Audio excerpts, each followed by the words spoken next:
province of Isabela and Davao. Senator Raffy Tulfo is seeking the floor to deliver his privileged speech. I move that he be recognized, Mr. President. Senator Raffy Tulfo is recognized to deliver his privileged speech. Thank you, Mr. President. Good afternoon, Mr. President, distinguished colleagues.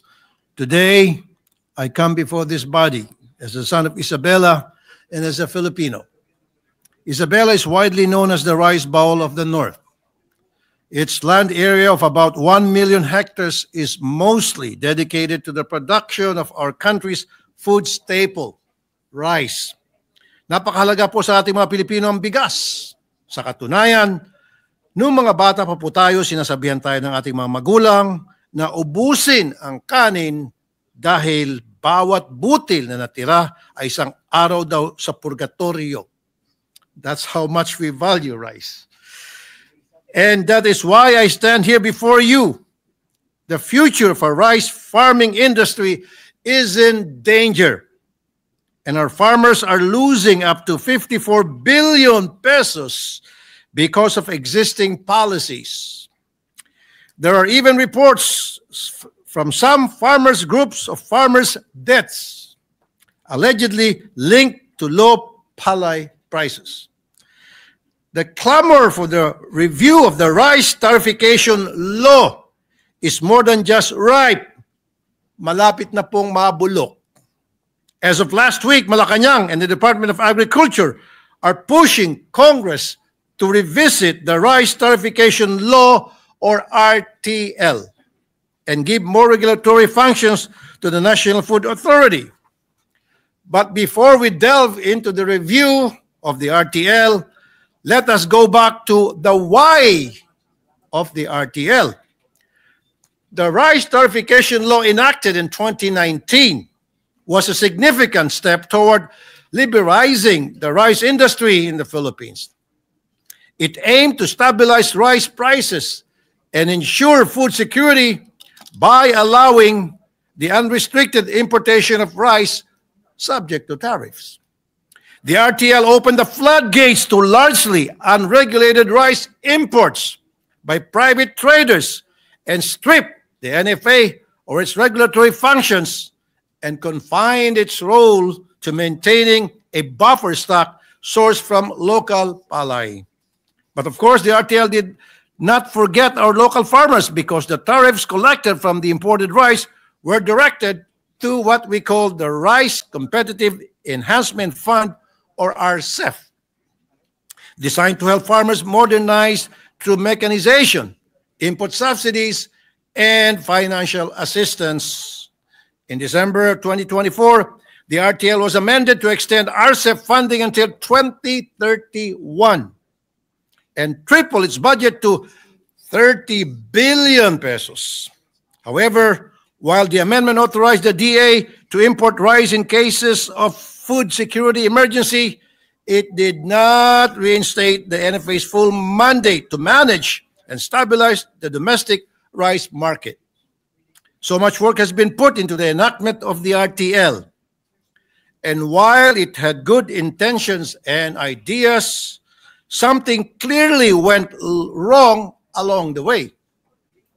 Did our prices go down since its enactment? The answer is, hindi po.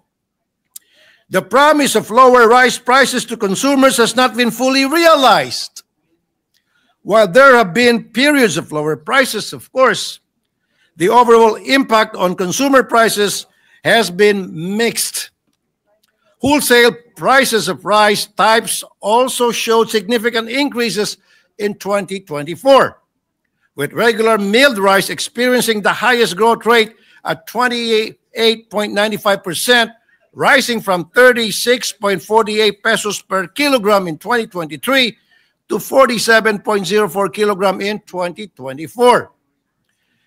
Did our farmers' productivity improve? That's the big question.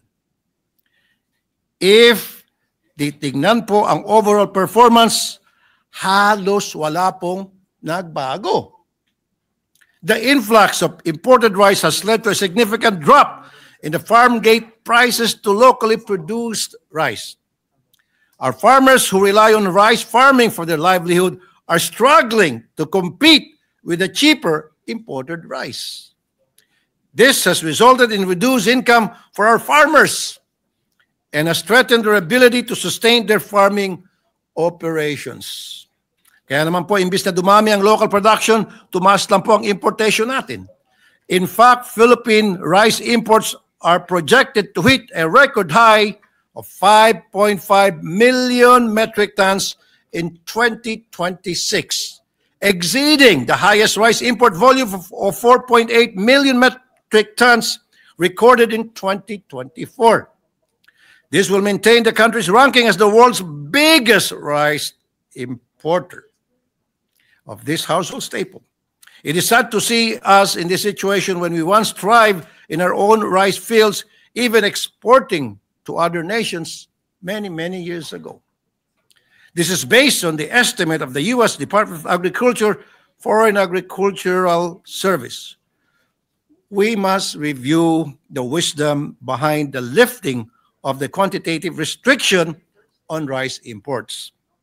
Because without the NFA's involvement in rice procurement, traders face no real competition, enabling them to drive down farm gate prices and control market rates.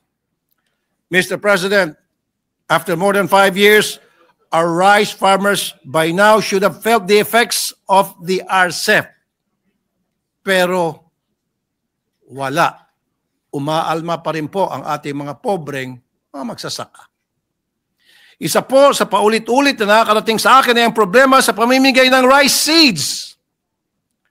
Ang pagtakda ng RTL na dapat ay inbred rice seed lamang ang pwedeng i-distribute ay nagiging problema dahil nalilimita ang pagbigay ng ibang mas mahusay na rice seeds tulad ng hybrid rice seeds. Ang hybrid rice seeds ay mas ginagamit sa ibang bansa dahil ang production quality and quantity ay mas mahusay at mas marami.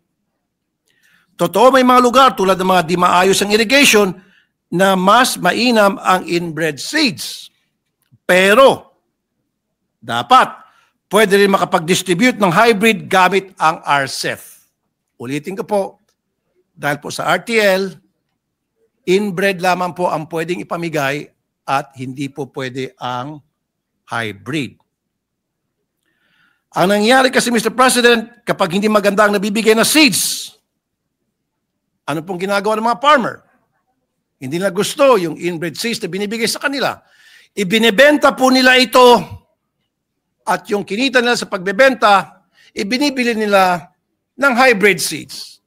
It doesn't make sense. Bakit nagkaganon, Mr. President? Isa pang problema nila yung timing ng mga distribution.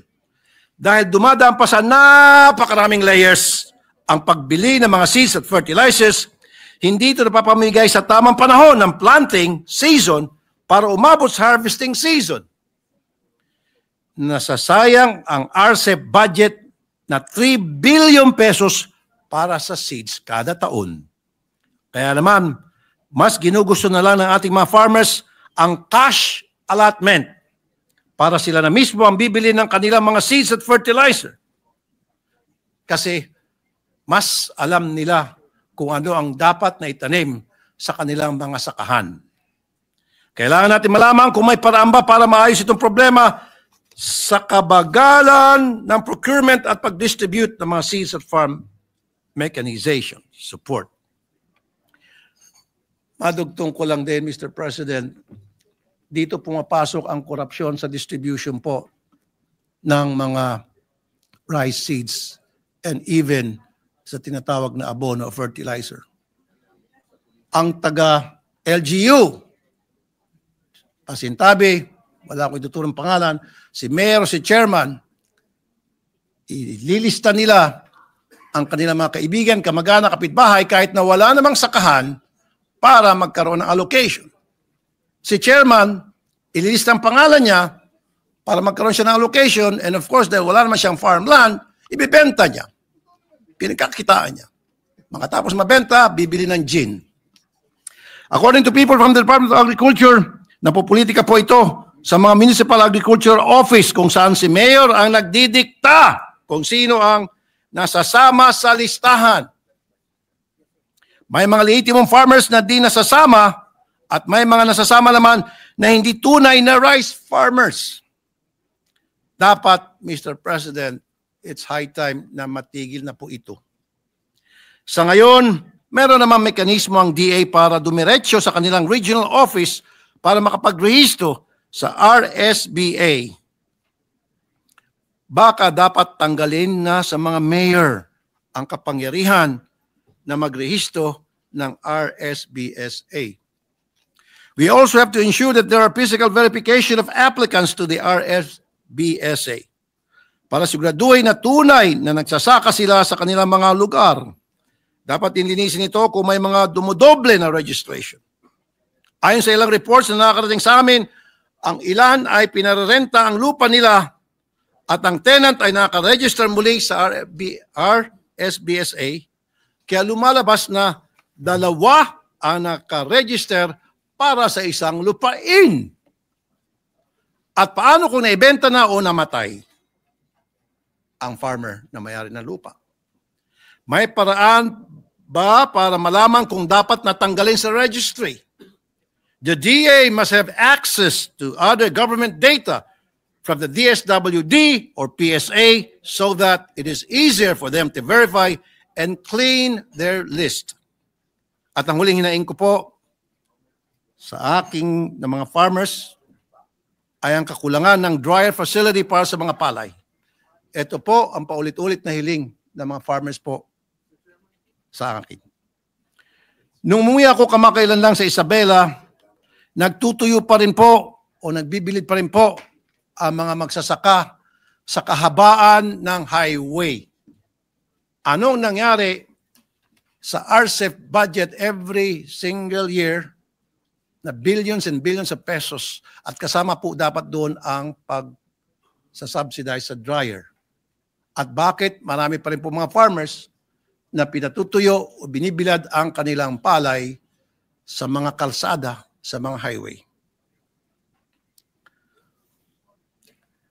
At ano pong nangyari sa mga trading provided ng RCEP sa pamamagitan ng mga farm schools? We have 10% of RCEP for training or about 1 billion pesos. 1 billion pesos. But at present, there are reports that Filipino farmers are a dying breed. Young farmers do not see farming as a way to sustain their families. Umaayaw na po ang mga next generation farmers. What has this training done for these young farmers? In response to these challenges, farmer groups have proposed several solutions.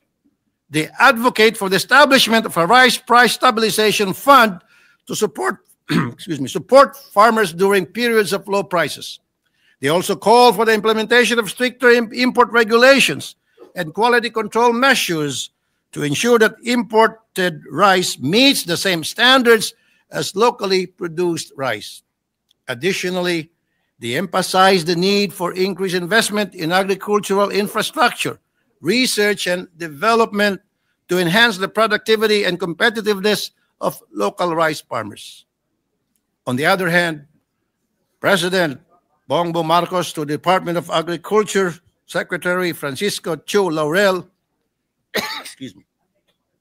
has been calling for stronger regulatory powers to the NFA so that it can intervene in the market by releasing and selling rice stocks to the public. But we have to put safeguards so that the decision makers will not abuse their authority in favor of a few sectors. Finally, we need transparency and participation of all the sectors in decision-making process.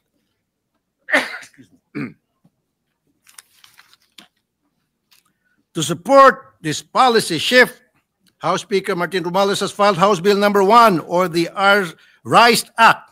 The bill aims to restore the National Food Authority's regulatory powers, authorize the DA to restrict imports, particularly during harvest season, and allow the government to set a floor price for palay.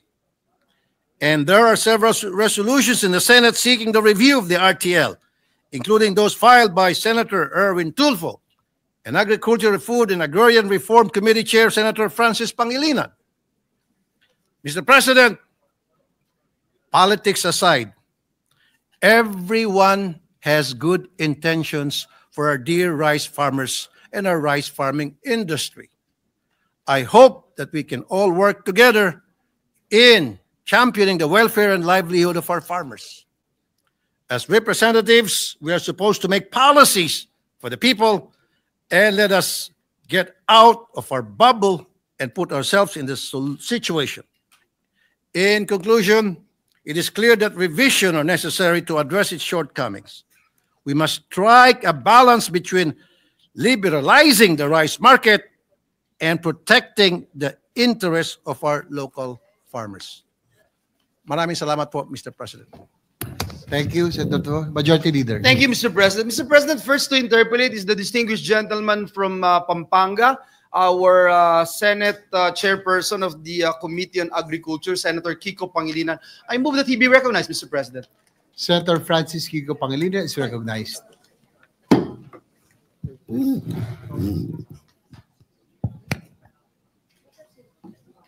Thank you very much, Mr. President, Majority Leader. May we know if the good senator from Isabela is willing to yield to a few questions? Yes, Mr. President, by all means. Thank you, Mr. President. Firstly, allow me to commend Senator Raffy Tulfo for his timely, privileged speech on the matter of the rice tariffication measure and its direct impact on our farmers. Indeed, nasa krisis ang ating mga rice farmers, ang ating mga magsasaka. Ang daing, gumagastos sila ng hanggang 17 pesos production cost ng palay, pero binebenta na lamang nila ng 5 piso kada kilo. Kapag ganyan kasi ang sistema, lugi, ay hindi na tinamaan pa ng bagyo, ay hindi na naman sila magtatanim dahil baon sa utang. Ipapalipas muna nila ang susunod na pagtatanim habang maghahanap ng paraan para mailikom ang pondo para makapagtanim muli. Dahil dito, this representation actually filed Senate Resolution number 10, which is directing the Senate Committee on Agriculture, Food, and Agrarian Reform to conduct an inquiry in aid of legislation on restoring the regulatory and market intervention powers of the NFA and amending Republic Act 11203 or the Rice Tariffication Law to lower rice prices and ensure food security. Nung bumalik po ba si Senator Raffy Tulfo sa Isabela, I understand, nabanggit niyo sa privilege speech niyo. Yes, Mr. President. At nakausap niyo ang ilang mga farmers natin doon. That's true, Mr. President. Isabela is, I think, if I'm not mistaken, the second number 2 producer of rice after Nueva Ecija. After Nueva Ecija, that's Yes. correct. So talagang, and number 1 sa corn, that is correct. And that's why it is really affected directly by this lowering of the rice, the prices of palay at itong rice tariffication measure na ito. Nabanggit ba po nila sa Isabela kung gaano ka-epektibo o nararamdaman itong mechanization na sinasabi nila na dala dapat ng rice tariffication measure? Thank you for that question, Mr. President. Yeah, some of them told me na medyo. They used the word medyo. And ilan sa kanila nagsasabing hindi. As a matter of fact, like I mentioned earlier, the last time I was there in Isabela, alam ba, yung dryer, kasama po yan sa RCEF, a budget by the billions, if I'm not mistaken, like 3 billions or something a year. Saan po na pupunta yun? Hanggang ngayon, yung mga farmers doon, nagbibilad ng kanilang palay sa kahabaan ng highway at delikado po yun. Marami sa kanila, di-discuss, sagasaan. At yung mga palay nila, kapag nasagasaan masakyan, nadudurog. So, ibig sabihin, nabanggit din nila yung kakulangan ng post-harvest facilities. Post-harvest tulad facilities. ng drying dryer, ng warehousing para hindi na ilalagay sa mga kalye ang kanilang mga palay. Correct, Mr. President. And to think na it's been since 2019 natin umpisan yung implementation ng RCEP, if I'm not mistaken, 2025 na ngayon, for the past 5 years, sana punta, kung bibilahin mo yun, sana punta yung budget para sa mechanization. Sana punta yung para sa mga dryer, for example. So parang kulang na kulang, Mr. President. At maganda siguro, would you agree, na magkaroon ng audit nasaan napunta itong budget at pondo na bilyon-bilyon mula pa nung nag-umpisa yung pag-implementa ng rice tariffication measure. Tama-tama, Mr. President. You being the chairman sa agriculture, I'm sure kayang-kaya mo yung busisiin, ibulgar, lahat ng mga nangyaring katiwalaan dyan sa DA, Mr. President. Sa inyong pagtatanong sa mga magsasaka natin sa Isabela, nabanggit ba sa iyo na merong ding mga insidente na yung mga equipment na pinabibigay o pinamumudmod o dinidistribute ng DA ay hindi angkop dun sa mga pangangailangan nila in terms of yung equipment? Meron bang mga ganung mga report Meron, kayong natanggap? Mr. President. Meron mga nagsasabi sa akin na yung mga equipment na binibigay sa kanila hindi angkop doon sa kanilang pangangailangan, doon sa kanilang sakahan. So, ang nangyari, nagrenta sila, nag-uupa sila, nangungutang sila sa mga traders. So, yung mga traders nagpapautang sa kanila and then pagdating sa harvest season, yun, marami ng bawas, yung bawas ng kanilang input plus yung bawas doon sa inutang nila doon sa kanilang mga kaibigan na traders. Nabanggit ba din? Pagdating sa harvest, doon sila sinisingil. May nabanggit ba sila na itong ilang mga equipment na hindi angkop ay gawa sa China? Yan, Mr. President.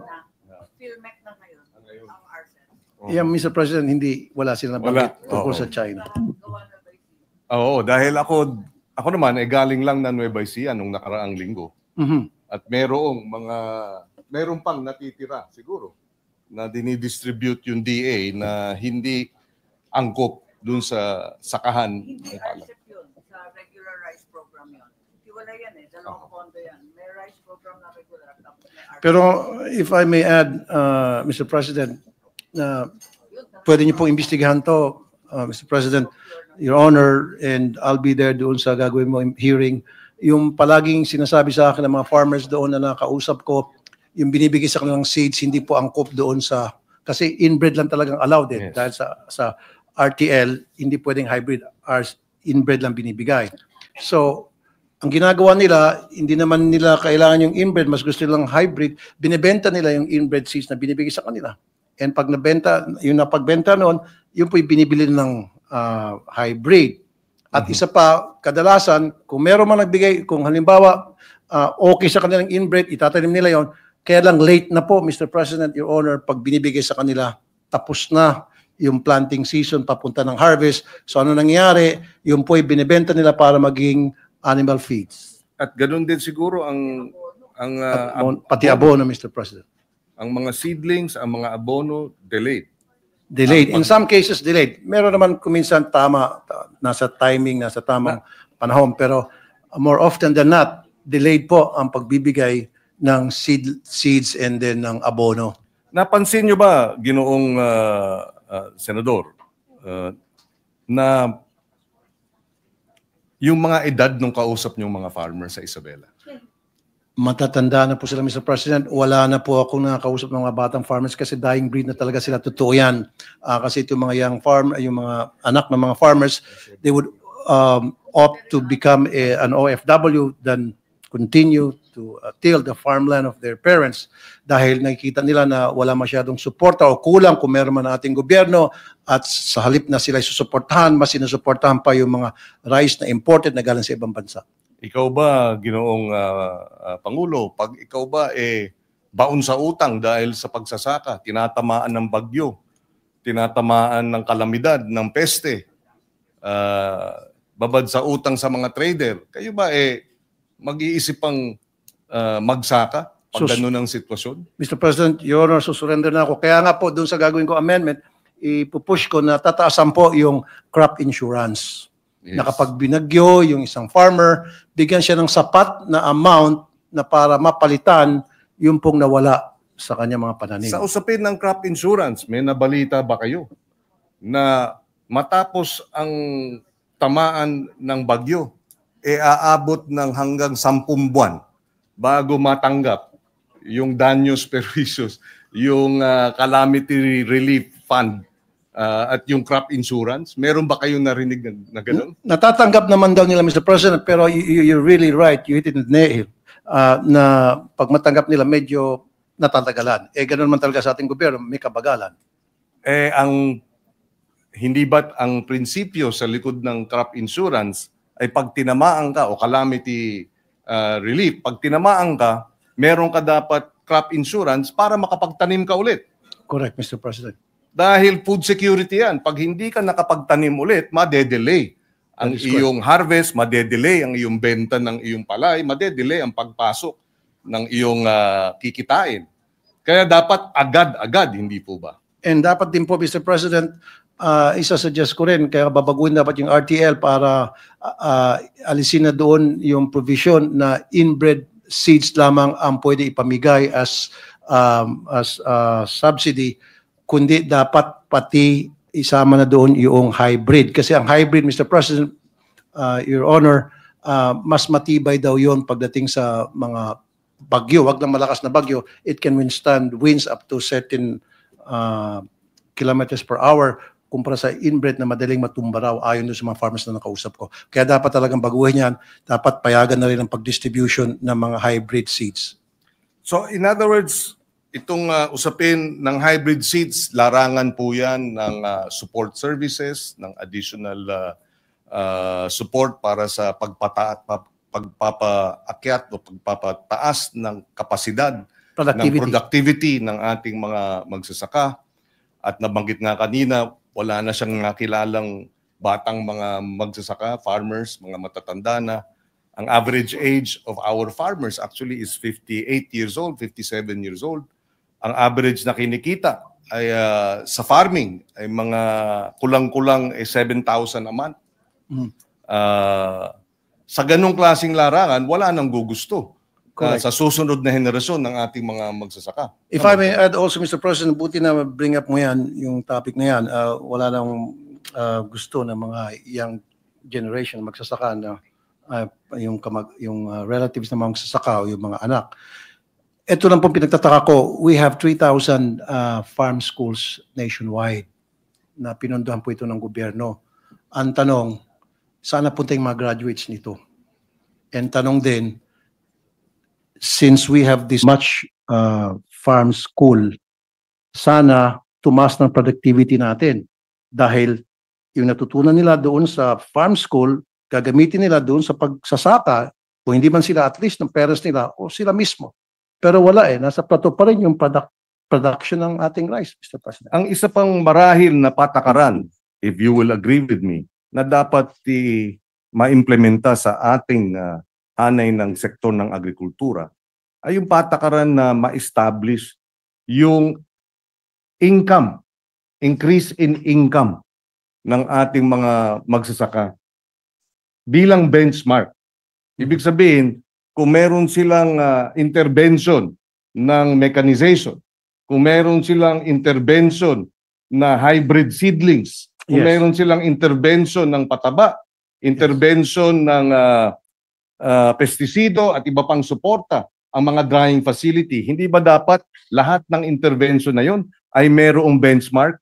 Gaano tataas ang kikitain ng mga magsasaka pagkatapos ng lahat ng intervention na ito? Madadagdagan ba o hindi?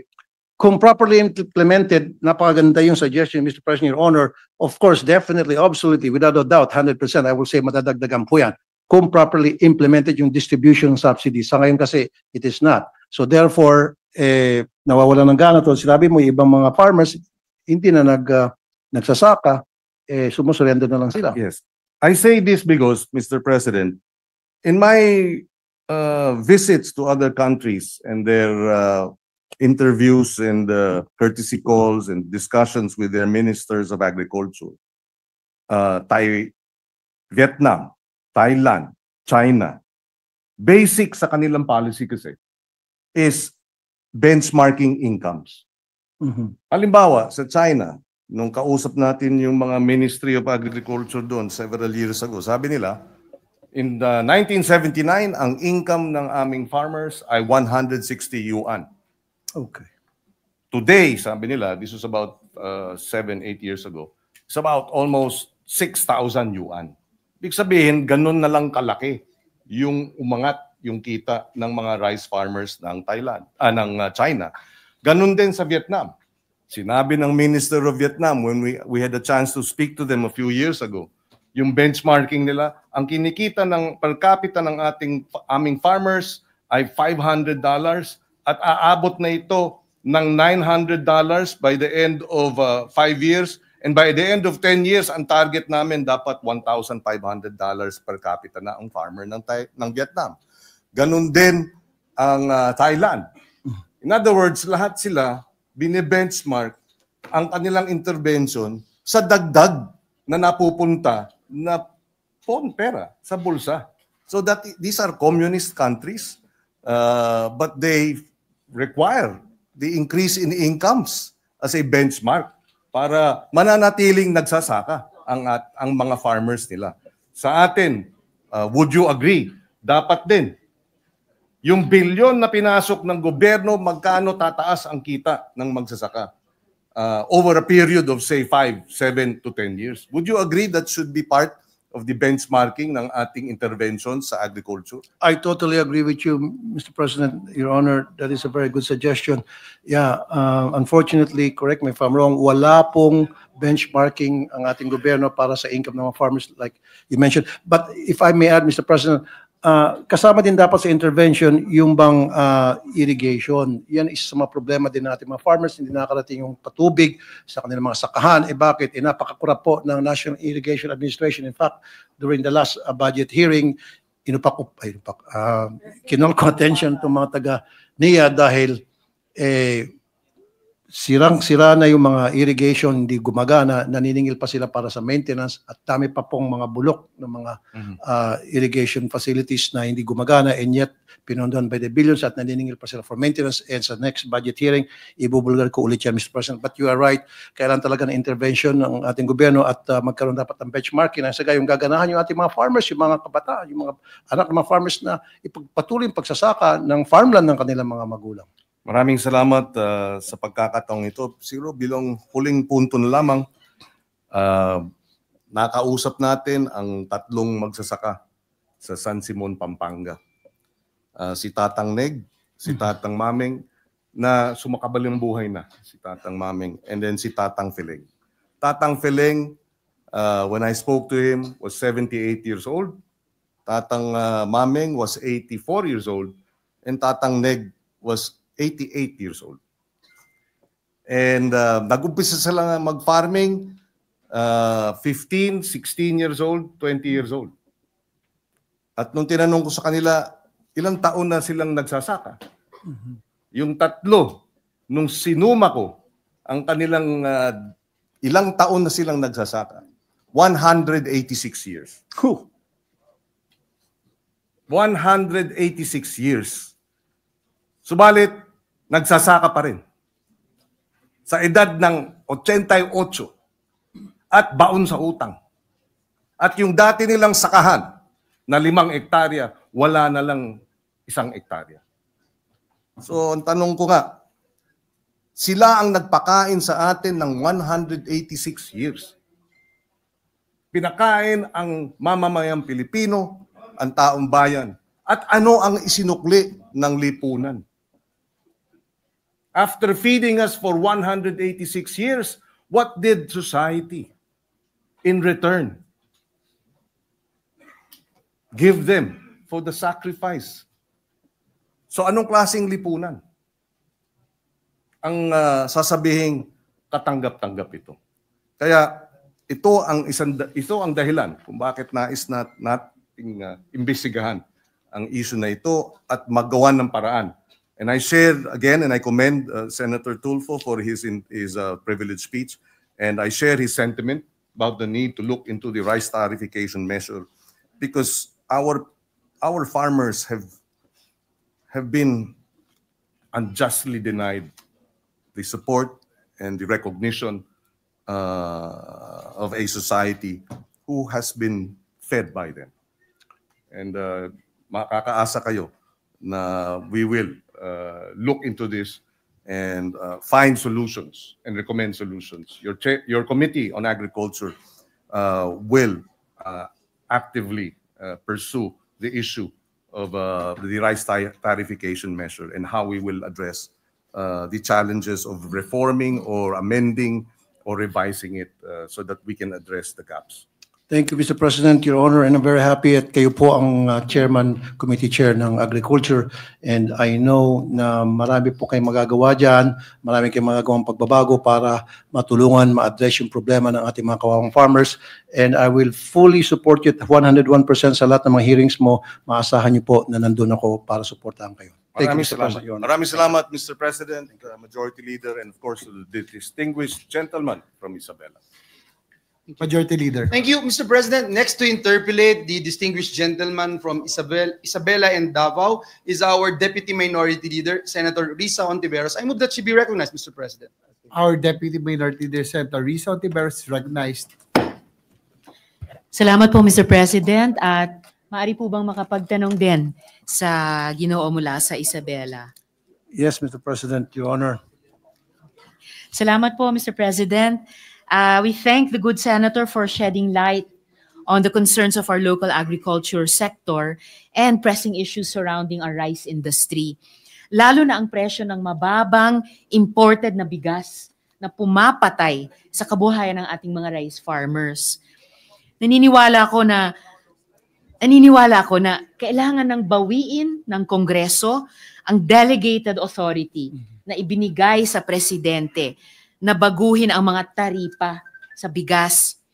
Kaya po, Mr. President, nag-file kami ni na Senator Kiko Pangilinan ng Senate Joint Resolution number 2 at sinabayan po ito ng Akbayan Representative sa House, si Albay Representative Lagman, si Kamanggagawa Party List Representative San Fernando, at si ML Party List Representative De Lima, upang jointly nga po baliktarin ang pinsalang nagawa ng pagbaba ng taripa sa imported na bigas.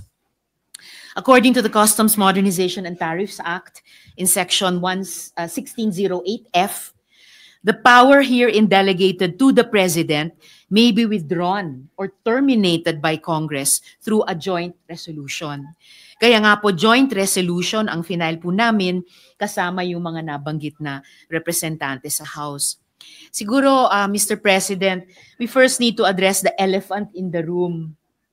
Ang tanong kasi, kadalasan ng mga tao, hindi ba tataas ang presyo ng bigas para sa ordinaryong consumer pag tinaas natin ang taripa sa bigas? So, para sagutin ang tanong na ito, tanong ko po sa inyo, Ginoo mula sa Isabela, isn't it true that rice prices will go down if supply is adequate, Mr. President? That is correct, if supply is adequate, Mr. President. But the problem is, how about our farmers na magkikipag-compete dito sa mga cheap imported rice? Para sa akin, okay lang po na mapangalagaan din natin yung kapakanan ng ating mga consumer, pero dapat balance yun. At the same time, yung mga farmers naman natin, hindi mamamatay yung kanilang kabuhayan at hindi sila nadedehado. I agree, Mr. President, Ginoo mula sa Isabela. Dapat talaga balansehin. Dapat kasabay nung pag-alaga natin sa interes ng mga consumers, ay yung pag-alaga sa interes ng ating mga magsasaka.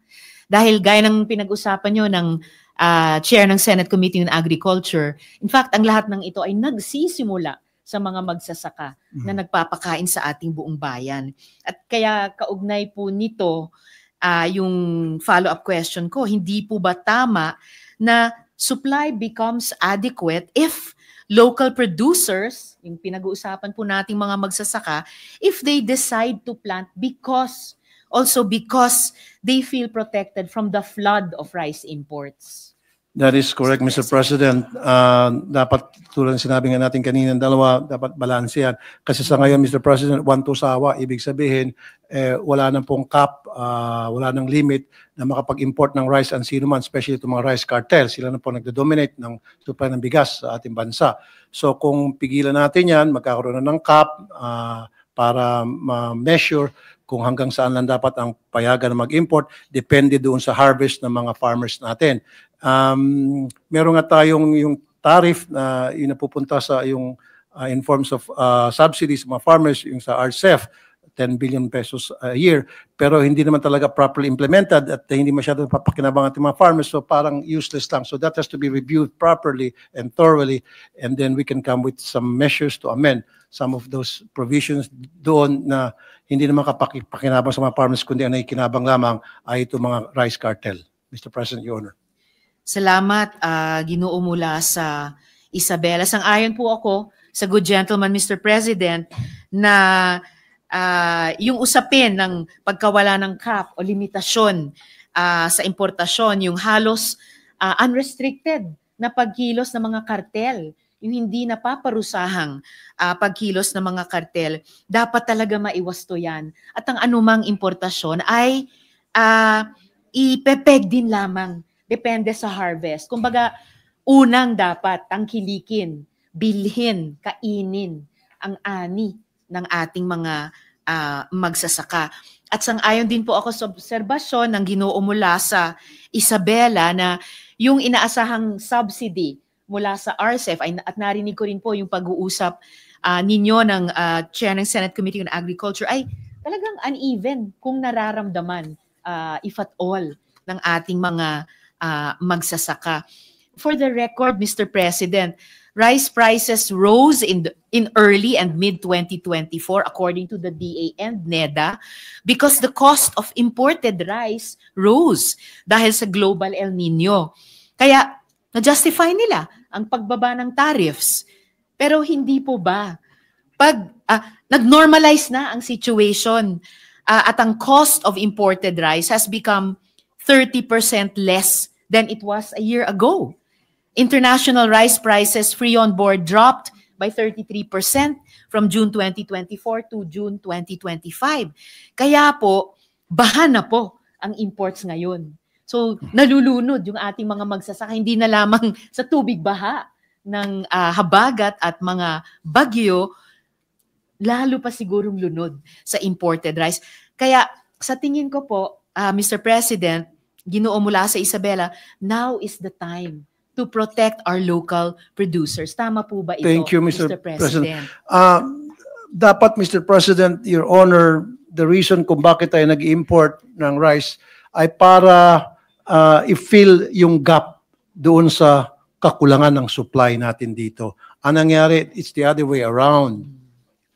Binabaha tulad sinabi ni Senator Risa Ontiveros, binabaha na tayo ng imported rice. Sobra-sobra na, as a matter of fact. Hanggang sa pinapatay na yung ibang mga farmers natin dito, tulad sinabi ni Senator Kiko Pangilinan, sumusurrender na yung ibang mga farmers dahil paano pa ako magsasaka kung hindi ko kaya mag-compete sa mga cheaper imported rice. So ang nangyari, hindi na binibenta yung kanilang mga bigas. Ini-stock na lang nila, and yung iba binibenta na nila para maging pagkain ng mga hayop. It's very unfortunate and very saddening, Mr. President, Your Honor. Sangayon ako dun sa sense, Mr. President, ng Ginoo mula sa Isabela, yung napaka-unfortunate, napakalungkot nito. At hindi po ito necessary kasi dun sa pinag-uusapan natin kayo ng balanse na dapat, ma-achieve na po yun eh. Kahit na. At dapat lang na ngayon protektahan na natin ng sapat yung ating local producers. Kasi protektado pa din pati yung consumers because the drop in price of 33% ay mas malaki pa din sa proposed increase of tariff from 15 to 35%. Tama po ba yun, Mr. President? Tama, Mr. President. Mr. President, Your Honor, if I may add, the solution is in our hands, we as legislators, to come up with a bill or amend this our rice tarification law na para maging tailor-fit doon sa mga pangangailangan ng ating mga farmers so that they can continue, it will be sustainable doon sa kanilang kabuhayan at the same time, nasusupply tayo ng bigas at tayo napapakain na maayos ng ating mga tinatawag na mga bayani kung tutuusin itong ating mga farmers. Salamat, Mr. President, sa Ginoo mula sa Isabela, dun sa paulit-ulit nilang pag-alala na pwede at baka dapat nang amyendahan yung batas na ito na tungkol sa rice tarification. Kaya siguro pwedeng ituring na unang hakbang yung aming isinagawa na joint Senate resolution para ilipat na ulit, ibalik na ulit sa Kongreso yung usaping iyan mula sa Presidente. Yung pangalawa ko pong tanong, Ginoo mula sa Isabela, Mr. President, should we trust the NFA to import what has been its track record so far? I ask this because historically, the NFA wielded a statutory import monopoly over rice. This monopoly was characterized as an effective barrier to imported rice entry that insulated the domestic market, rice market, from world markets, preventing foreign rice from bringing down domestic prices. As a result, domestic wholesale prices were significantly higher, averaging 74% above border prices between 2013 to 2015. This created, well, an enormous incentive for private sector to undertake rice importation, but private participation was often curtailed. The concern about rents drawn from government to government import businesses and potential collusion between a corrupt NFA and the private sector is an historical one. While the current administration suggests that G2G imports could lead to cheaper prices for the public, past experiences, as implied by historical reports of anomalous transactions and network of corruption within NFA, necessitate extreme transparency and robust oversight if such powers are restored. Kaya yun po yung tanong ko sa ngayon, Ginoo mula sa Isabela. Dapat ba nating pagkatiwalaan ang NFA para mag-angkat muli kaugnay nung kanilang naging track record, Mr. President? I don't blame you for your apprehension pertaining to the NFA's taking over again. And I do acknowledge, Mr. President, Your Honor, natagtad talaga ng korupsyon itong NFA noon. Kaya nga po natanggalan sila ng powers pertaining to that. However, pag tayo ay binalik natin sa NFA yung para sa pag-angkat ng mga rice, pagbigay ng mga permits, mga traders, dapat may mga safeguards. Okay? And dapat may approval from the DA Secretary. And of course, with consultation also doon sa mga stakeholders, kasama dyan yung mga farmers. Hindi yung basta-basta lang tayo mag-approve left and right ng bibigyan ng permit para sa importation ng rice. Dapat merong isang taong mag-approve niyan, the DA Secretary, para may accountability. And then pangalawa, may approval and consultation doon sa mga farmers kasi sila maapektuhan eh. Senator Francis Kiko Yes, Pangilinan, before sige, I give the floor to the Senate Committee on Agriculture Chair, just a quick point to support yung kasasabi ko ng Ginoo mula sa Isabela. Definitely, safeguards at yung empowerment ng mga magsasaka ng palay dun sa approval process. Tingin ko yan yung kailangan nating tignan muna o isama kung i-consider nga ng Kongreso ibalik sa NFA itong tungkulin na mag-angkat. At this point, Mr. President, I give the floor to the With the permission Chair of of the Senate Senators. Committee on Agriculture. Yes, Senator Pangilinan is recognized. Yes, if I may just interject. The matter of returning or giving back certain powers to the NFA, Mr. President, we will look into, and the safeguards that are being recommended, we will likewise look into. Just for the record, Mr. President, this representation was chairman of the board of the National Food Authority from 2014 and 2015. And in the 42-year history of NFA, the first time that government-to-government bidding failed there was a failed bidding was under my watch. Precisely, we rejected overpriced offers of Thailand and Vietnam.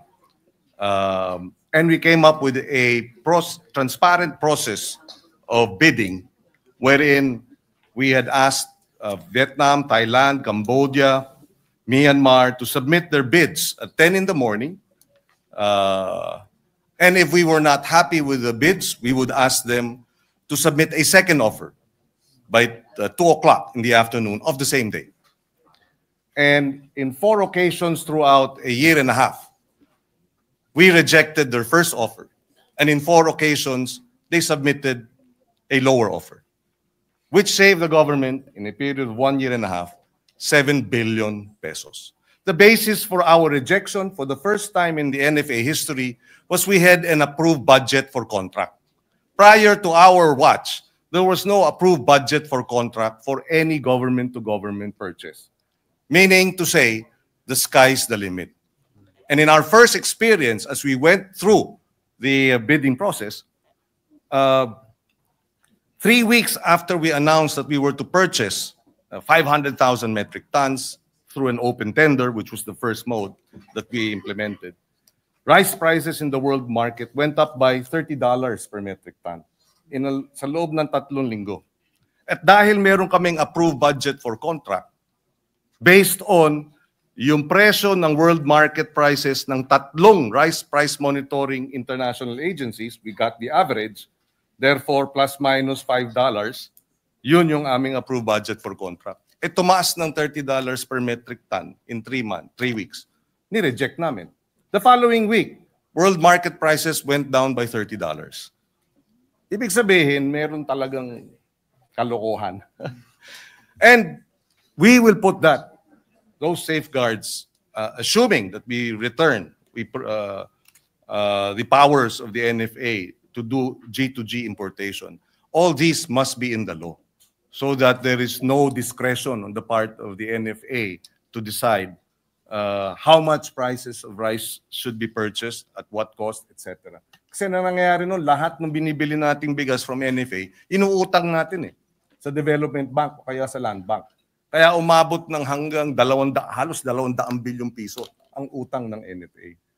But for the first time in the history, when we brought down rice prices imported by 7 billion, nagawa natin ang paraan na mapababa yung utang din ng NFA. So it can be done, but it requires safeguards, and I agree, and clear-cut. Hindi pwede sa IRR ito, dahil lulutuin na naman pagdating sa IRR. Dapat ito sa batas mismo.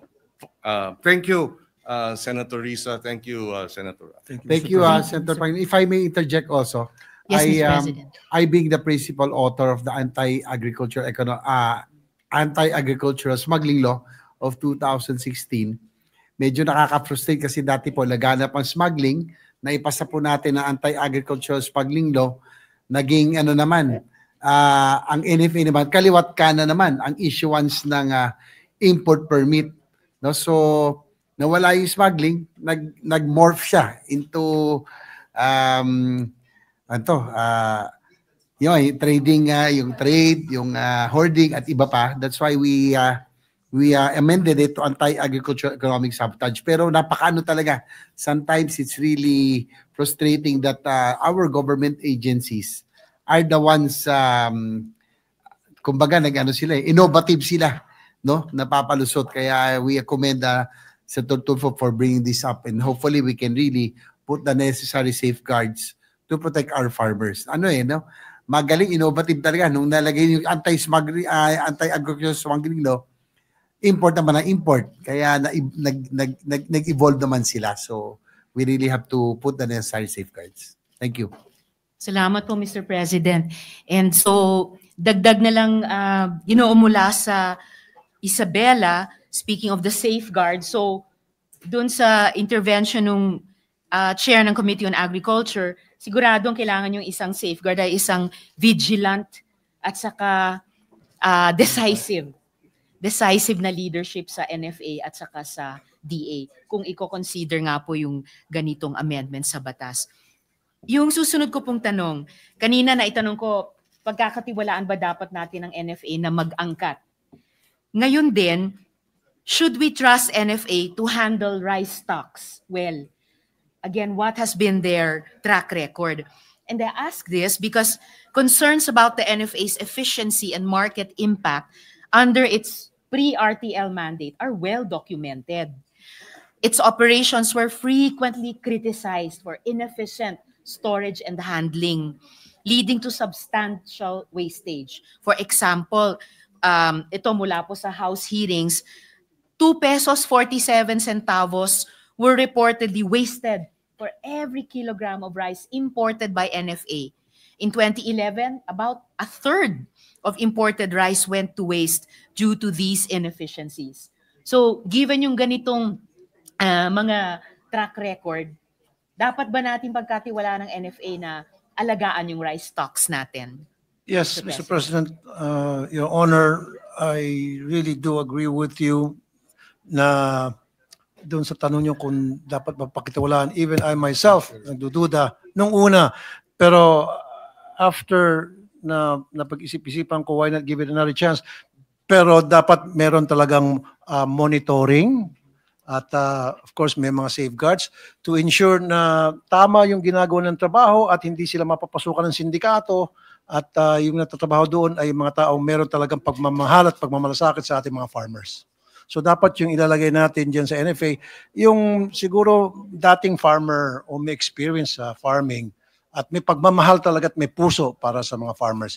Hindi yung kung saan-saan lang pinulot sa kalye, nagtitinda dyan sa bangketa, ang sigarilyo at ay, kaibigan tayo, gawin na kitang NFA administrator.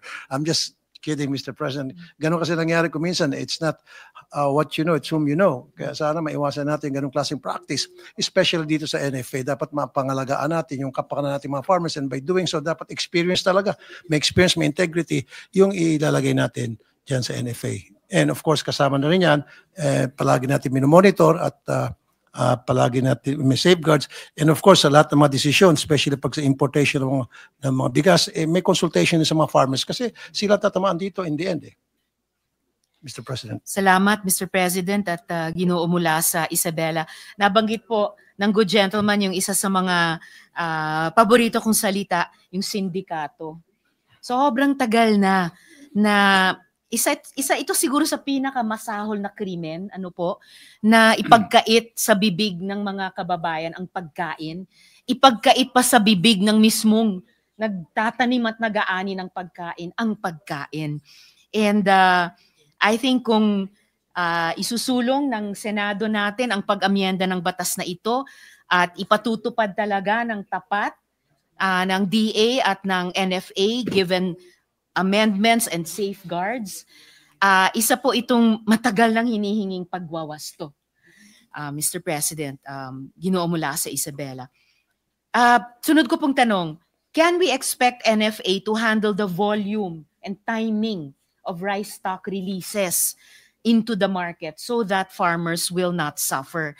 I ask this because NFA's price fixing through heavy imports often depress domestic farm gate prices for local farmers.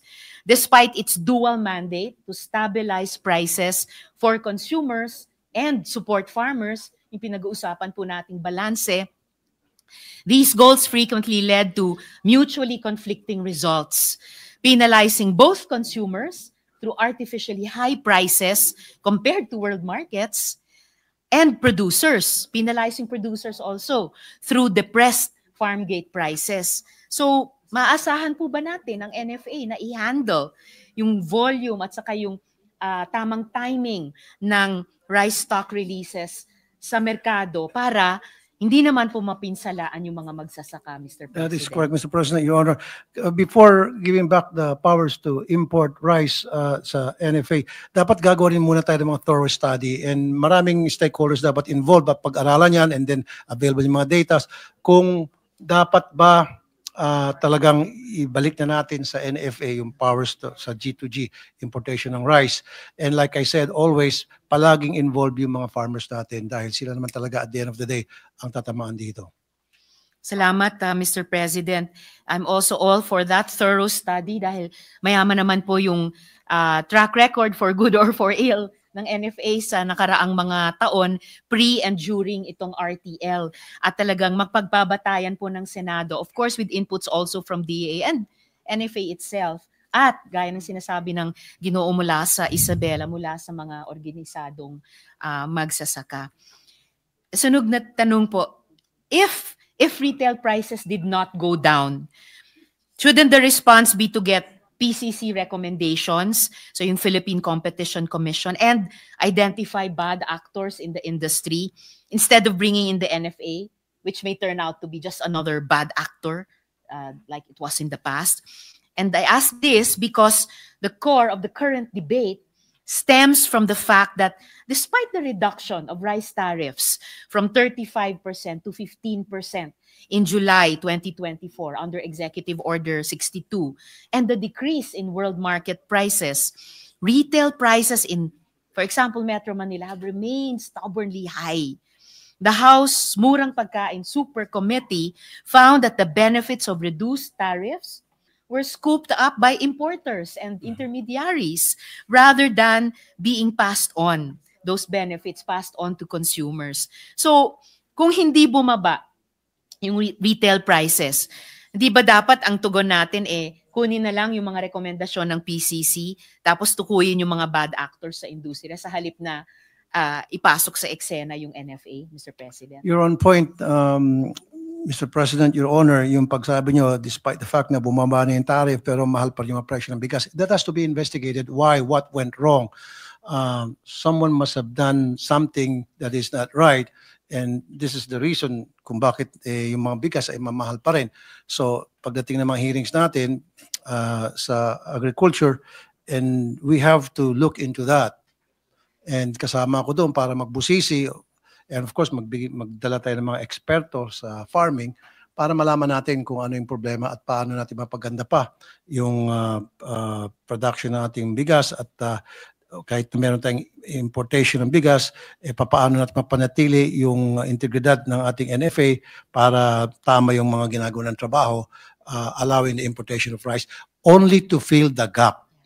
Hindi pwede yung nag-import tayo dahil wala tayong farm dito sa Pilipinas, wala tayong mga farmers. Marami tayong mga farmers dito, kulang nga lang sa support. So ang dapat, ang nasa isip natin, ilagay natin sa ating isipan palagi na yung pag-import is only to fill the gap na dahil kulang tayo sa supply.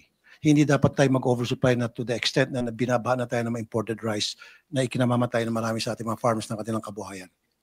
Salamat, Mr. President. And again, good gentleman from Isabela, kaisa niyo po ako na kailangan talagang imbestigahan ito kung bakit sa kabila ng mga interventions na sinasabing will create certain outcomes, hindi naman yun ang nagiging bunga. And I look forward dun sa investigasyon kung saan malamang mahalaga yung magiging inputs ng PCC. Kailangan talagang i-identify yung bad actors, pangalanan na sila para mailagay sa tamang lugar. Na wala nang sacred cows. Kung meron kang alam mga pangalan, Mr. President, this is the time. Yes, Mr. Pangalan President, natin. good Let's name gentleman.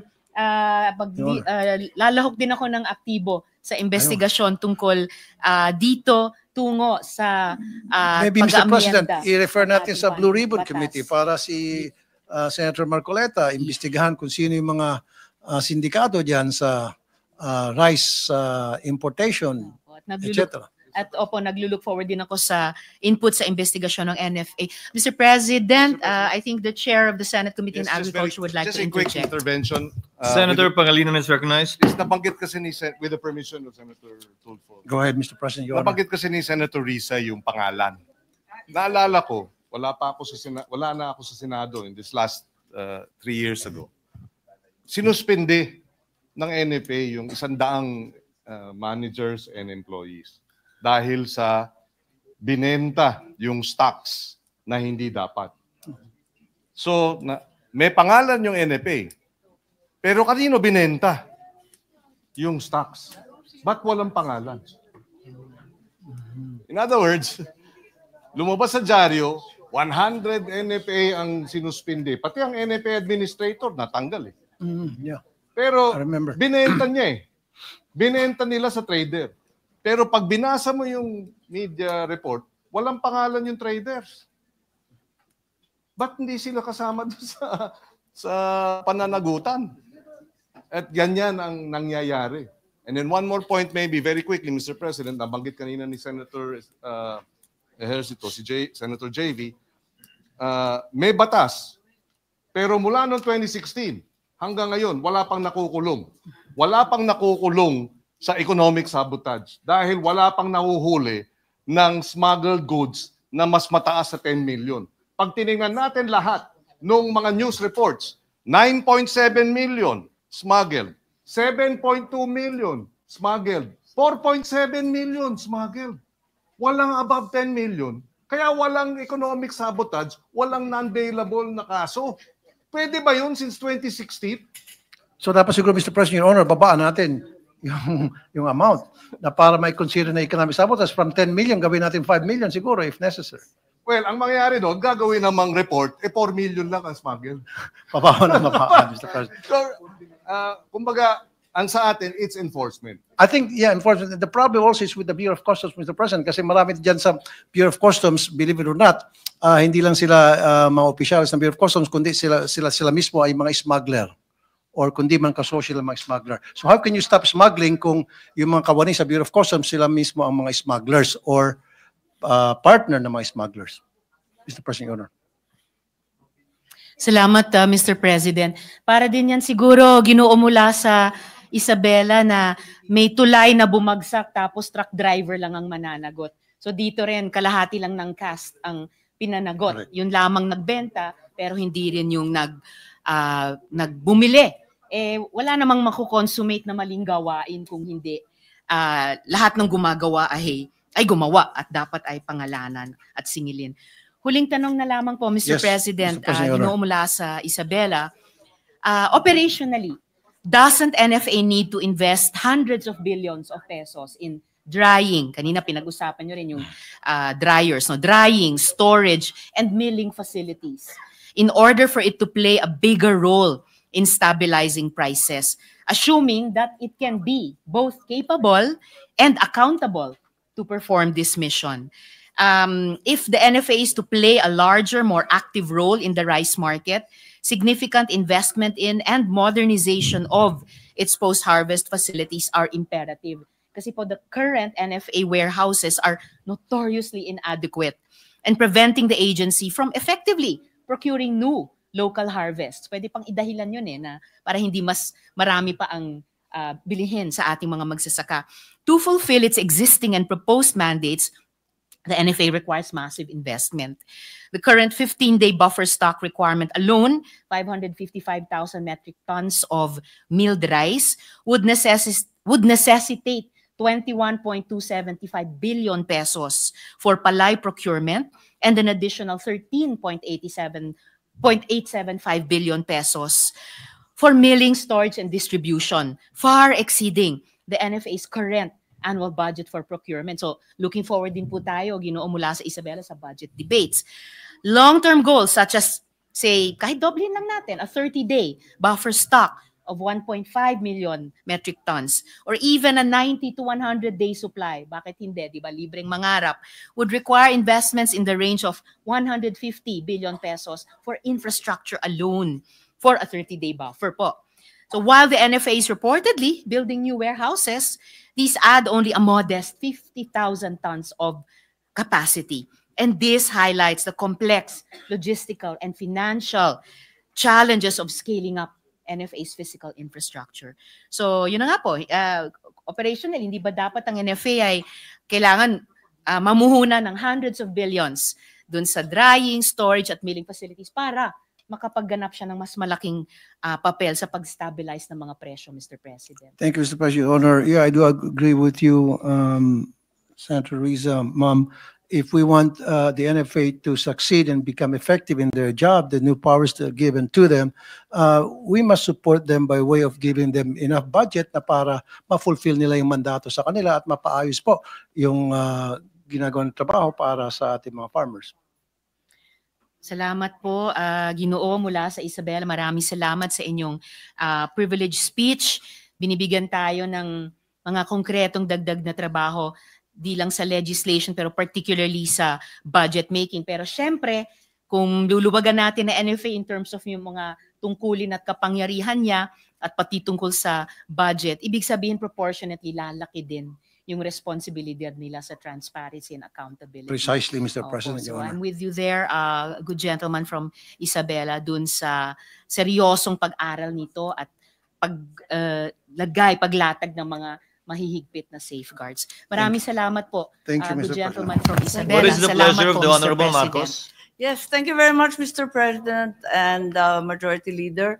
Sasabat lang po ako dahil may ilang paksa na naumpisahan at nabuksan na kinakailangan siguro liwanagin natin. Unang-una, The lady may proceed. thank you very much, Senate President. Kung papayag ang ating minamahal na Senator mula sa Davao at Isabela, ay gusto ko lang mag-manifest at kung gusto niyo magkomento, medyo nalilito yata tayo sa dalawang magkaibang pondo. Hindi iisa yung mga nabanggit. Yung isa, yung National Rice Program na talagang malaking-malaki under DA directly. Ito, walang limitasyon at umabot ito ng halos 31 billion noong 2024 dahil magulo nga ang pagka-implement. Binawasan sa 2025, naging 21.7 billion. Di hamak siyang mas malaki sa RCEP. Yung RCEP, napako sa 10 billion at bawas nga ito nung panahon ng COVID. So I'd just like to make a distinction having been one of the authors of the RTL amendments. In fact, it is under the National Rice Program where hybrid seeds are actually procured and distributed. Ito yung sinasabi na kung minsan late, tapos yun nga magulo. Tapos, ito, linabanan ko sa RCEP kasi nga may limitasyon doon na inbred lamang. Alam natin sa Isabela, katulad ng Ilocos Norte, ayaw ng ating mga magsasaka ng inbred. Mababa kasi yung ani. Pero naisip na rin namin na maaring maganda rin yung inbred sa non-irrigated areas kasi bawas ito sa mga input. Less abono, less tubig, less lahat. Mababa nga lang ang ani. Yeah. Kaya ayaw talaga ng nagsasaka. Pero meron ng pambili ng hybrid, ang sabi ng DA, doon sa National Rice Program na di hamak na triple ang laki kesa sa RCEP. Ganun din yung mga made in China na mechanized and small machines na ginagamit. Bawal yung made in China, Filmec ang nasa RCEP. So dito gawa yun. Iba-iba ang mga budget ng DA. Gusto ko lang liwanagin na magkahiwalay yan. Ikalawa, yung tungkol sa NFA, ayaw namin pumayag noon na alam ito ni Senator JV at yung iba pang pangkat at miyembro doon sa komite na ayaw namin ibalik sa NFA yung pag-i-import ng bigas diretso. Kasi sunod-sunod yung scam niyan. Talagang kumikita sila pag imported, nalulugi kapag lokal. Kaya talagang hindi pinayagan yan na mag-import. Ang tanging pinayagan na lamang ay DA. Maari na kailangan buksan na naman ang paksang yan kasi medyo magulo nga at kinakailangan intindihin. Ikatlo, sang-ayon po ako na magkaroon ng isang floor price sa farm gate. Ang akin, para tayong nafi-fixate sa retail price yung SRP, yung suggested retail price sa palengke, sa retailer, yung mahiwagang 20 pesos rice. Pero nakakaligtaan natin sa 20 pesos rice, paano naman yung magsasaka? Tuwa nga yung consumer sa 20, paano naman yung nagsasaka kung ampunan 15 to 17 pesos, pagkatapos ang benta mo sa 8 pesos, wala pang bumibili. Talagang nag-iiyakan at talagang nakakalungkot. Sa US, kung saan napakayaman na bansa, at pati mga nagsasaka talagang kumikita, lalo na sa mais, meron silang tinatawag na farm bill. Siguro panahon na tayo magkaroon ng farm bill kung saan may floor price ang ating farm gate, pati yung ating mga biyahero, trader, at yung mga nagkukumpuni and consolidator, may floor price din. At wag lamang yung SRP sa retail or sa palengke. At higit sa lahat, nabanggit na rin yung post-harvest, yung multi-purpose drying pavement, lahat ng national highway kung saan tinutuyo yung bigas, yun ay isang solusyon na kung tutuusin, instant solution. Pagkat ang Pilipinas ay isa sa mga bansa kung saan napakataas ng ating post-harvest loss. Nasa 23% na nadudurog, nadudumihan, nahahaluan ng bato, lahat nasa kalsada. Sila ang may-ari ng kalsada natin. Kaya't ang tingin ko, kung maayos natin yung post-harvest na yan, right away, we will have 1/4 additional rice. So malaking bagay. So palagay ko talagang kinakailangan ungkatin natin lahat ng problemang yan. At saka yung buong supply chain. May problema talaga yung supply chain mula sa farmer hanggang sa biyahero, which is completely regulated.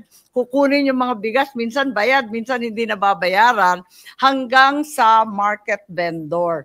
Yung market vendor, mainit tayo. Yung farmer, mainit tayo. Paano yung middleman? Kailangan yung buong supply chain. Pati bodega, naging kartel na.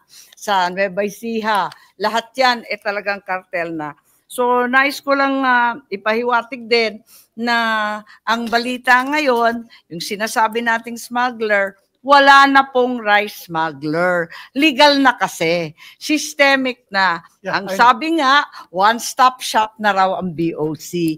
Kaya nila magdeklara ng shortage, sila na rin ang mag-i-import license, sila na rin ang mag-i-import, sila na rin ang magre-release. Ewan ko kung totoo, pero ang haka-haka matindi.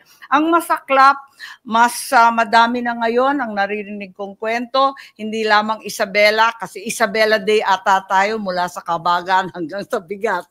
Isabela Day today. Pero ang masaklap, dumadami ang naririnig kong farmer suicides.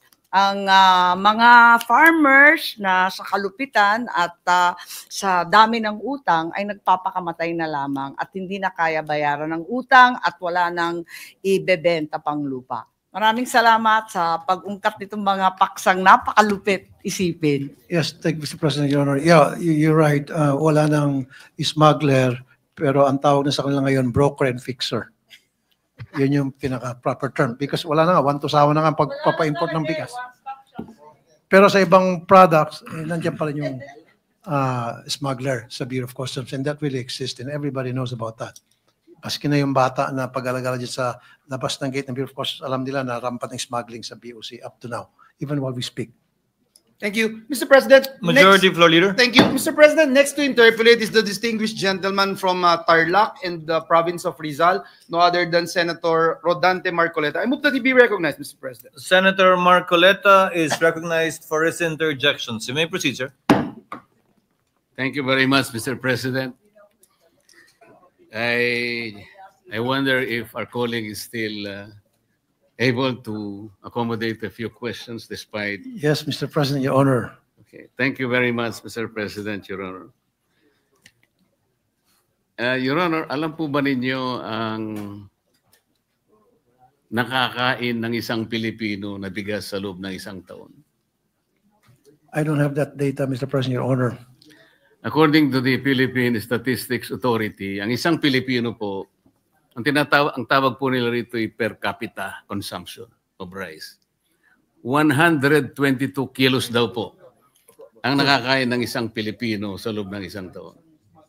Sa mga tweed, kinuwenta ko po 122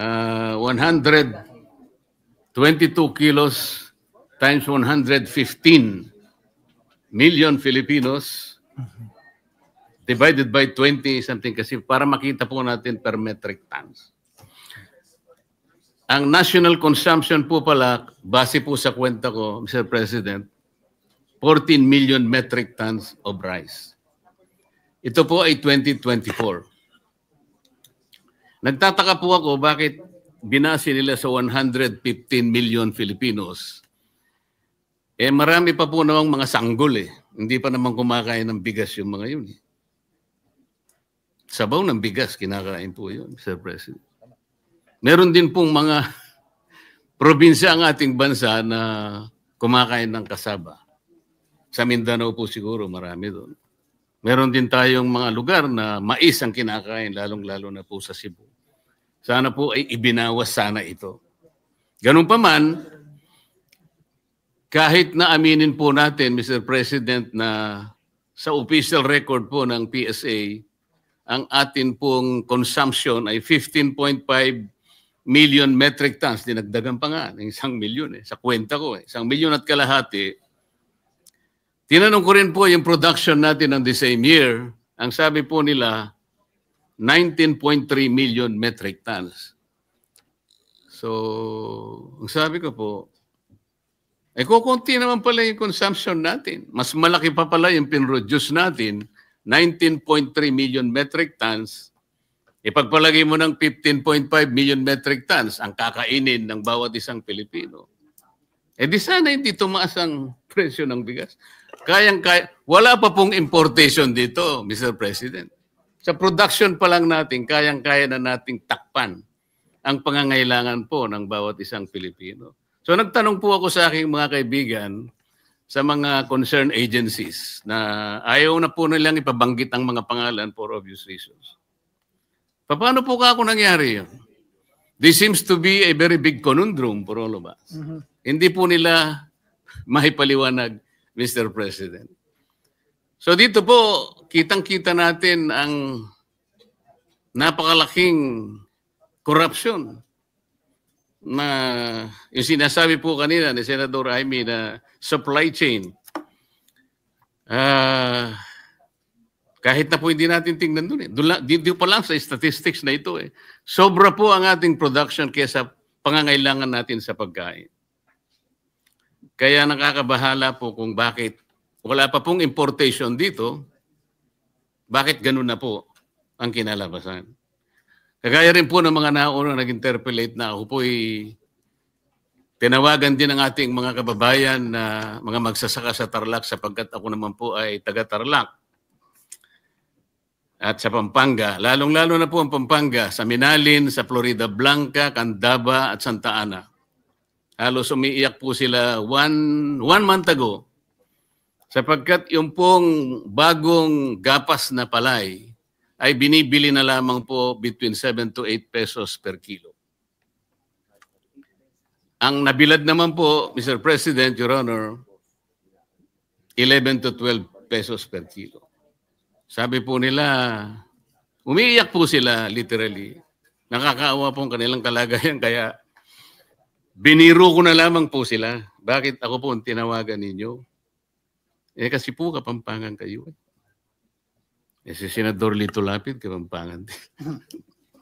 Pero kako, ganito po ang gagawin natin. Kakausapin ko po ang aming mga kasama at pag-uukulan po natin ng atensyon ito pong problemang ito. Tama naman po na kailangan natin pong lunasan kaagad. Sapagkat kagaya po ng sinabi nila, wala na po kami kanyang kinabukasan pagka ganito ang patuloy na mangyayari sa amin. Kasaptar lang po, katulad po ng pinag-uusapan nating tarification law, yung biyaya at pangako ng rice tarification law, sa barangay ko lamang po ay halos meron pang natitirang between 35 to 40 farmers na nabubuhay, Mr. President, Your Honor. Pero isa man sa kanila, nung tanungin ko, yung iba po ay meron ding nakalista sa RSBSA, pero ang karamihan po ay wala doon. Kaya nakikita ko, bakit wala sila sa RSBSA at yun namang nasa RSBSA, wala naman tinatanggap. Kaya kailangan po sigurong makita natin lahat yun, Mr. President. I totally agree with you, Mr. President, Your Honor. Pero kanina medyo nakabulabog na banggit yung numero. Tama talaga kayo doon. Kung totoo yun, 14 million metric tons lang kailangan 115 Filipinos to makukonsume na rice in a year versus 19 million metric tons ang pinoproduce natin sa ating bansa na bigas. Ba't pa tayo mag-import? So that has to be investigated, Mr. President. Sa kanila po galing yung statistics, Mr. President. That is correct. That has to be investigated thoroughly. Kung tama ba yung figures, then What is the pleasure of the Honorable Pangilinan? With the permission of Senator Marcoleta and Senator Tulfo. With the permission of the gentlemen who have the Thank floor, you. Senator Pangilinan may proceed. I may be mistaken, but I think the 19 million is palay. Igigiling pa yun. And 60% of that 19 million metric tons of palay becomes rice. So it's about 11.9 to 12 million na bigas.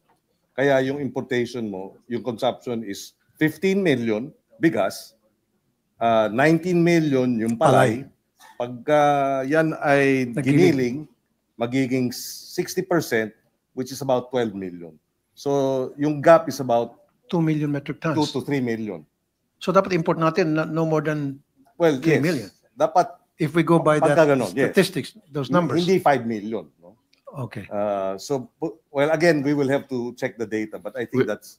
We have to check the data, Mr. President, because what I got, hindi po pala ito. Because alam ko po ang conversion rate, 67% po ang conversion rate mula sa palay sa pagiging bigas. Kaya nga po ako'y nagtaka, kahit na halimbawa gawin po nating palay ito, mataas pa rin po yung production kaysa sa consumption. At kung aalisin nga po natin yung iba sapagkat ibinasi po sa 115 million, talaga naman pong karamihan po ng mga sanggol hindi pa kumakain ng bigas, masyado pong malaki ang base data na ginamit po nila. I agree, Mr. President, Your Honor. Mr. President, Your Honor, alam po ba ninyo na wala pong continuing o permanent commission para sa agriculture? Hindi po kagaya ng EDCOM. Meron po tayong Education Commission na ito po ay created by law. Kaya po ito ay tuloy-tuloy na nagagampanan nila yung pagsasakatuparan ng pagre-review, pagre-revisa yung progreso ng ating educational system. Ganon din po ang kuryente, ang energy sector po natin. Merong itinalagang JCEC kung tawagin. Ito po yung Joint Congressional Energy Commission na ito po'y ginawa rin ng batas. Pero ito pong agriculture, Mr. President, Your Honor, baka magtaka kayo, yung kauna-unahan po na joint commission o joint resolution ay nangyari lamang po sa pamagitan ng isang ang Congressional Commission ay ang ginamit lamang po ay Joint Resolution number 1. Hindi po batas. At ito po ay nangyari during the 10th Congress. Ibig sabihin po, Mr. President, Your Honor, 1995 o 30 taon nang nakararaan. Baka sakali pong i-consider ninyo, Mr. President, Your Honor, isabatas po natin ang pagsasagawa ng isang komisyon na magmo-monitor. Kasama po ninyo ako doon sapagkat ako po ay isa ring magsasaka. Para sa ganun po, tuloy-tuloy ang pagsasagawa ng kanilang tungkulin. Sapagkat ang agriculture po ay may tuturing nating economic backbone ng ating bansa. Mahalaga po ang kuryente, mahalaga ang education. Ngunit hindi natin matatawaran na mahalaga din po ang agriculture. Tama po ba? I definitely agree with you, Mr. President, Your Honor. Hindi ko po sinasabi na may ayaw ko pong iwasan na sakasakali ang NFA makatulong po. I am with you in probably revisiting the NFA's function in relation to what it can do para sa ganun po ay maayos natin ang ating problema. But let us not put our eggs in one basket, Mr. President Churro. Yes. Alam po ninyo, nakita ko po marami na pong mga batas na ginawa ang Congress. Meron po akong masasabing mga ilan sa inyo. Halimbawa, meron po tayong batas na ginawa. Hindi ko na lang pong maalala ilang taon na nakararaan. Na doon po ay nagkaroon ng mandato na bigyan natin ng guaranteed price ang palay. Let us revisit that, Mr. President. Nandun po sa batas yun eh. Guaranteed price for palay, ngunit hindi natutupad. Hindi nangyari. Sapagkat ang problema po rito ay implementation. Meron din po tayong batas, Mr. President, Your Honor, na nagpanukala o ang kanyang layunin, lahat po ng makinarya, mga equipment na gagamitin po ng ating mga magsasaka ay dito na lamang sa ating bansa gagawin. Batas po yun. Kailanman hindi nagkaroon ng katuparan. Hanggang ngayon po nag-i-import tayo. Meron din po tayong batas na nagsabi, hindi po ako nagkakamali dito sa Fisheries and Agriculture Modernization Act, kung saan po dedicated po yung mga lupa na kailangan pagtamnan. Ano man ang mangyari, hindi pwedeng palitan. Ngayon po, ang reclassification and conversion po ng mga lupa, kaliwat kanan na po ang nangyayari. Isang araw po gigising tayo, Mr. President. Baka wala na po tayong mapagtamnan, kahit kangkong na lang. Are you with me, Mr. President, Your Honor? Yes, Mr. President, Your Honor. Meron pa pong batas, Mr. President, Your Honor. Nagtakda po yung batas na 25% ng loanable fund ng isang bangko ay ipapahiram sa mga magsasaka. Hindi po nangyayari. Ang bangko po siguro sapagkat masyadong commercialized. Pero yun po tumutukoy hindi lang private banks po pati public banks. Talagang kailangang bigyan 25% ng kanilang pondo ipautang. Gumawa po sila ng paraan para maiwasan ito, ibinigay sa mga mangungutang na kunwari related sa agriculture, doon po napunta kaya napakaraming warehouse po na nangyari. Pero sa farmer po, walang masya. Ano pong gusto kong ipaintindi, Mr. President? Ang oversight function po ng Congress ay napakabisa rin. Tingnan po natin, repasuhin natin lahat. At mula doon, marami po tayong may tutulong sa ating mga kababayan. Salamat po, Mr. President. Your Honor. Thank you, Mr. President. Thank you, Your Honor. Thank you, Senator Marcoleta. I think you are referring to the Agri-Agra law with respect to the assertion that banks should lend to the agriculture sector. Majority of the Leader. Yes, Mr. President, Senator Robin Hood Padilla seeking the floor. Move that he be recognized. What is the pleasure of the Honorable Padilla? Ginoong Pangulo, gusto ko lamang pong magbigay ng papuri sa ating kasama kay Senator Raffy Tulfo. The gentleman may proceed. Maraming salamat po, Ginoong Pangulo, at sa ating pinunong mayorya. Gusto ko pong bigyan ng parangal ang aking kaibigan at idol, Senator Raffy Tulfo, sapagkat salamat po. Pag kayo po ang tumatayo, marami po ang nakikinig. At naniniwala po ako sa pagkakataong ito, marami pong kababayan natin, lalong-lalo na po ang magsasaka, ang nagdidiwang sapagkat kayo po ay tumindig at ipinaglalaban ang kanilang karapatan.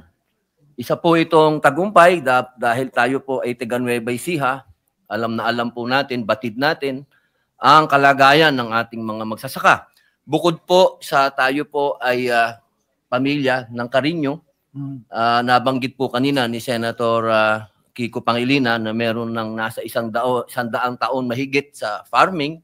Ang amin pong pamilya na galing pa po ng Abra hanggang Baguio ay kilala na po sa pamilya namin na kami po ay sa farming, maging ito po ay sa pagtatanim o sa pag-aalaga ng mga baka. Ang gusto ko pong tumbukin, tayo po ay nagkaroon na ng pagdinig dito sa atin pong komite ng public information na ito po kasing RTL, nung hindi pa po tayo senador, number 1 po akong kritiko nito. Ito po ay katunayan, nung ako po'y nanalo na, unang-una ko pong isinampang panukala ay ang amendahan ito.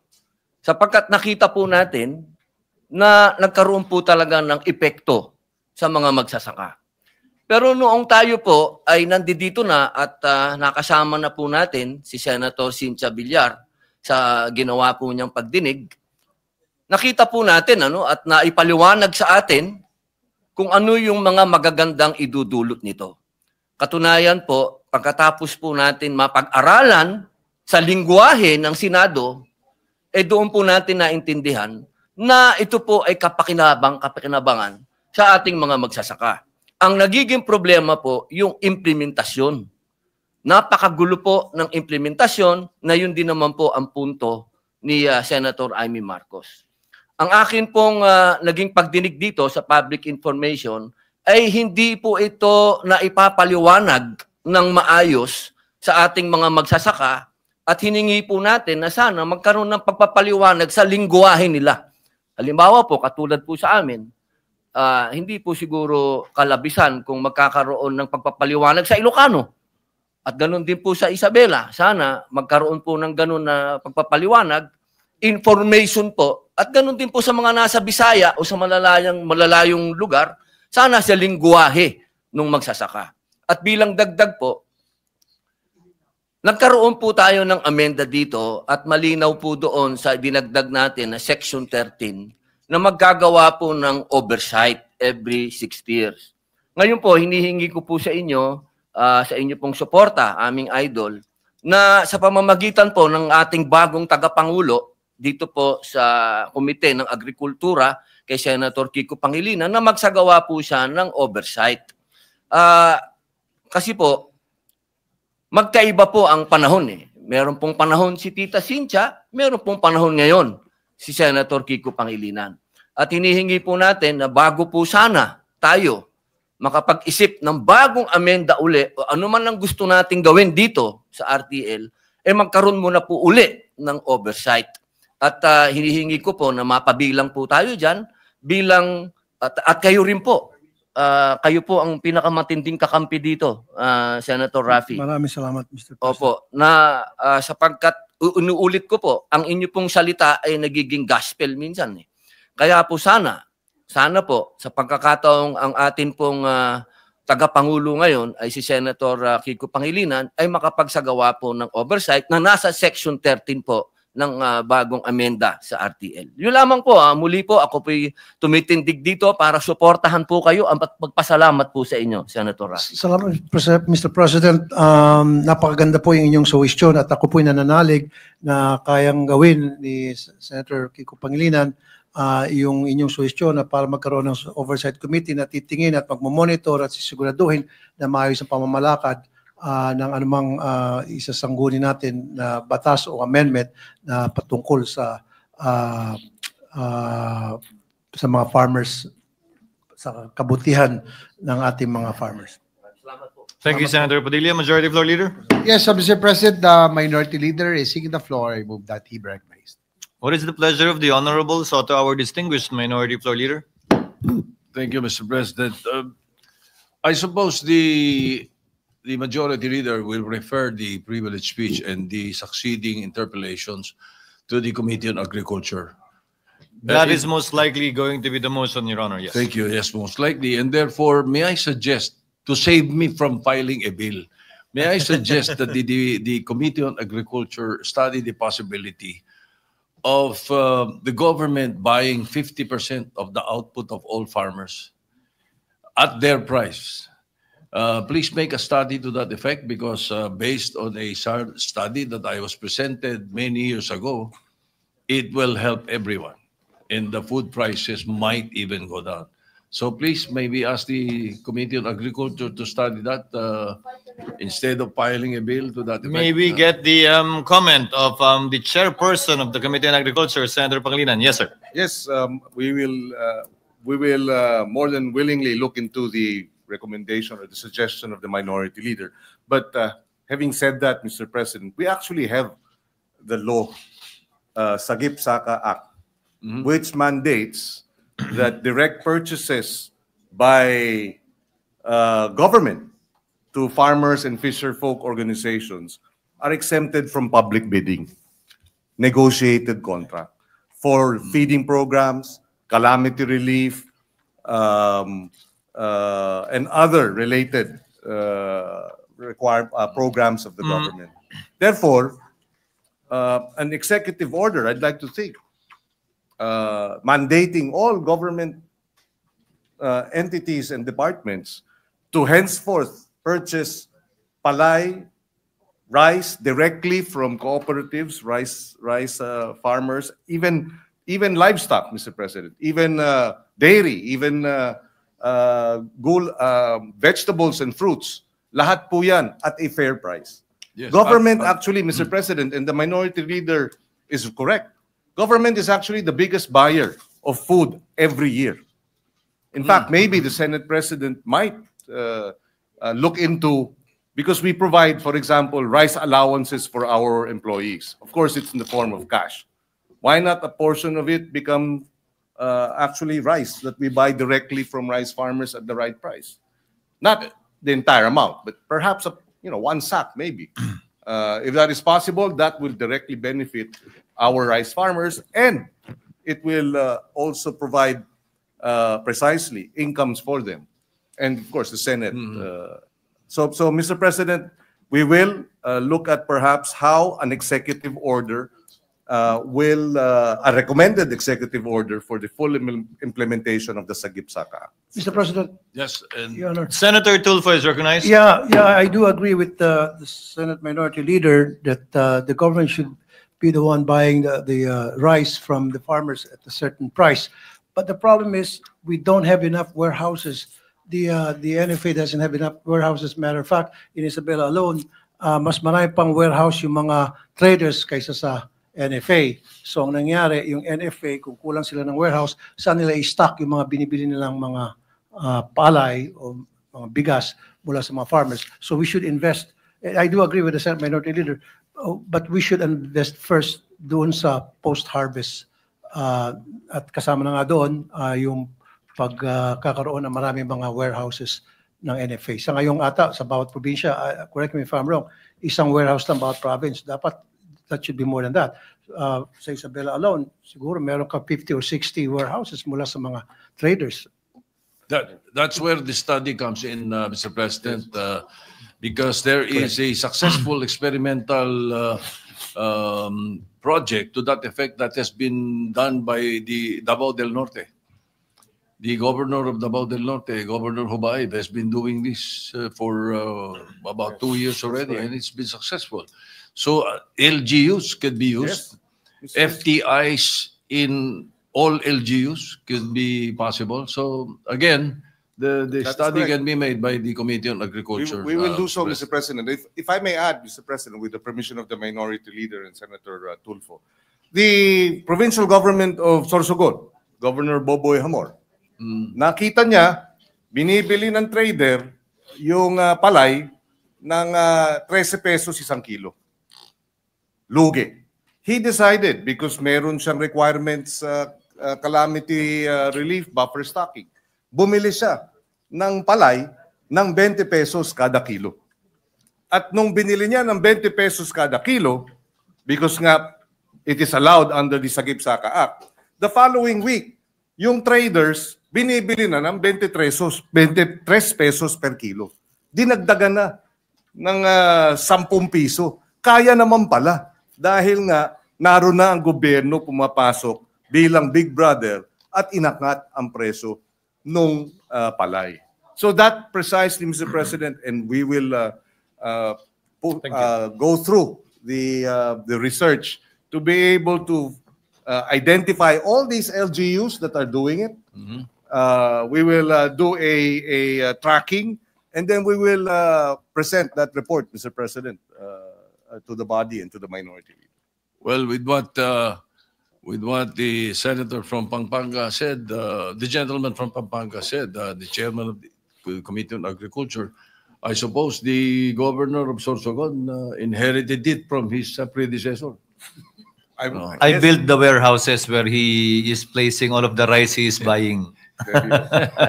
All right. So the governor of Isabela is also doing that. For the record, Governor Rodito Albano, I think, is also doing that. With that being accepted by the chairman of the Committee on Agriculture, and as I said, I suppose the majority leader will refer it to his committee. There's one more thing, Mr. President, if yes, you Your don't Honor. mind.